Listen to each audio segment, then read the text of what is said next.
Being at Oclef particularly helped me become a better instructor because Oclef has a lot of methods where if the student is stuck, they have a lot of ways where you can decipher what the problem is and how they can fix it.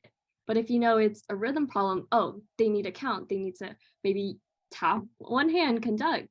But yeah, there's a lot of like different tools that you can use to figure out what the problem is and also if the tools work for the student.